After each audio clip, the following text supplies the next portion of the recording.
अस्सलाम वालेकुम नाज़रीन, इस वक्त हम 11th occupational health safety and environment conference के अंदर मौजूद हैं।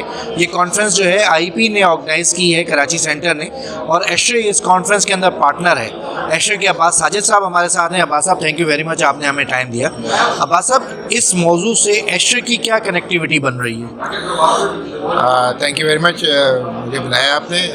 एशरे जब से कोविड हुआ है उस वक्त से एशरे की वैसे तो कनेक्टिविटी पहले से भी थी, लेकिन बहुत ज़्यादा बढ़ गई है एनवायरनमेंट और हेल्थ के साथ, और safety, personal security and safety के साथ। बिकॉज ये एयरबॉर्न डिजीज़ थी, और जैसे ही पेंडेमिक ने स्ट्राइक किया तो हमारी एक पेंडेमिक टास्क फोर्स बनाई गई, जिसके के प्रेसिडेंट जो थे वो हमारे बिल बागफेत, जो एशरे के पास प्रेसिडेंट है, वो थे, और उन्होंने बहुत काम किया। एक पूरी कमेटी बनाई गई जिसने कि पूरे एशरे स्टैंडर्ड्स को चेंज किया।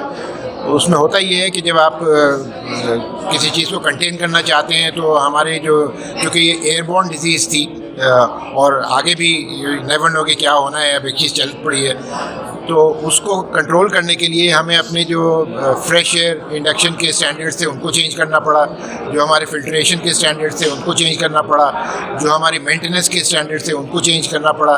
तो बहुत सारी चीज़ें पेंडेमिक के हवाले से और एयरबॉर्न इन्फेक्शस डिजीज़ होने के हवाले से हमें चेंज करनी पड़ी। तो बहुत सारा काम हुआ पेंडेमिक के दौरान, और ये टास्क फोर्स ने बहुत सारे नए स्टैंडर्ड्स बनाए जो कि अब हमारी इंडस्ट्री के नॉर्म बन गए हैं। उसमें क्योंकि हम जब चेंजेस बढ़ाते हैं तो आपकी मिटिगेशन होती है और डाइल्यूशन होती है of the airborne infectious substances inside the room, तो उसके लिए बहुत ज़्यादा काम करने की ज़रूरत है। अब उसमें एक डेलिकेट बैलेंस भी पैदा करना है कि उस तरह के सिस्टम पे जाने के लिए ऑपरेशन कॉस्ट हमारी बढ़ जाती है, उसको भी संभालना है।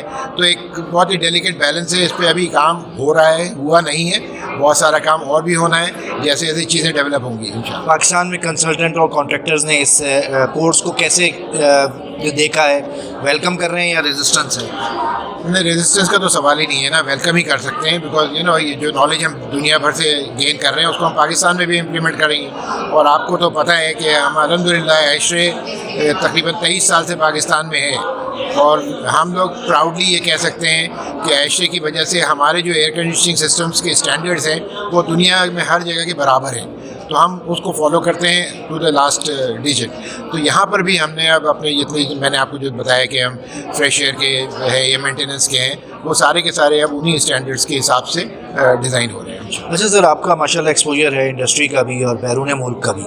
पाकिस्तान के अंदर एक अमूमी रवैया जो सेफ्टी के हवाले से है वो ये है कि भाई अल्लाह मालिक है।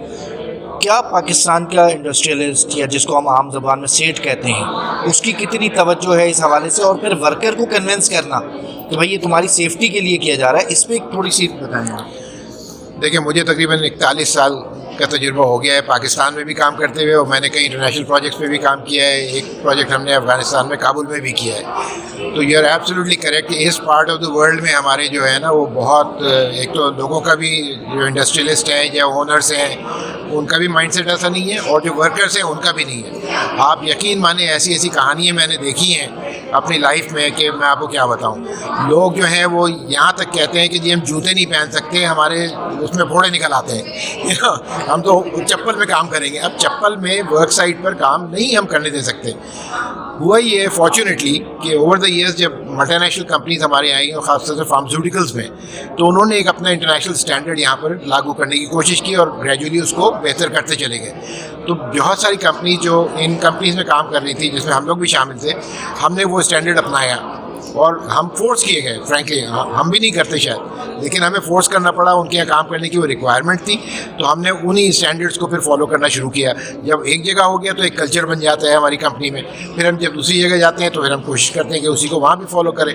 तो अजीब अजीब कहानी है। मैं आपको जिस तरह बता रहा हूँ ना, एक जूते चप्पल पहनने की, सेफ्टी बेल्ट हार्नेस होती है हमारी। आप यकीन माने, हम लोग KAC के थर्मल पावर स्टेशन पर काम कर रहे थे, पोर्ट कासिम पे, 70 फुट ऊंची जगह पर हमें बहुत सारे, कोई 100 के करीब फैंस लगाने थे। वो फैंस तकरीबन 6-6 फुट हाइट के थे। ऊपर हमारे बंदे काम कर रहे थे। एक दिन मैंने कहा चलो हम भी देखते चल के, वो हम भी हिम्मत करके 70 फुट ऊपर चढ़ के चले गए। आप यकीन माने, हर एक की बेल्ट में तो लगा हुआ था, लेकिन वो कहीं हुक्ड अप नहीं था। अब वो 70 फुट की हाइट पे काम कर रहा है बंदा, वो एक उसने कॉम्प्लीमेंट अप्लाई करने के लिए उसने बांध तो ली बेल्ट, लेकिन वो कहीं फिक्स करेगा तो उसको फ़ायदा है ना। और एक्सीडेंट तो बता के नहीं होते ना, कभी भी हो सकते हैं। तो ये चीज़ है जिसको कि हम लाइफ सेफ्टी कहते हैं, ह्यूमन सेफ्टी कहते हैं, उसकी वक्त जो है ना वो हमें समझने की और समझाने की ज़रूरत है। जिस तरह मैंने कहा वो एक कल्चर डेवलप होगा, वो आहिस्ता आहिस्ता हो रहा है अल्हम्दुलिल्लाह, ऐसा नहीं है कि नहीं हो रहा, लेकिन अभी बहुत ज़्यादा और काम करने की ज़रूरत है। Thank you very much sir.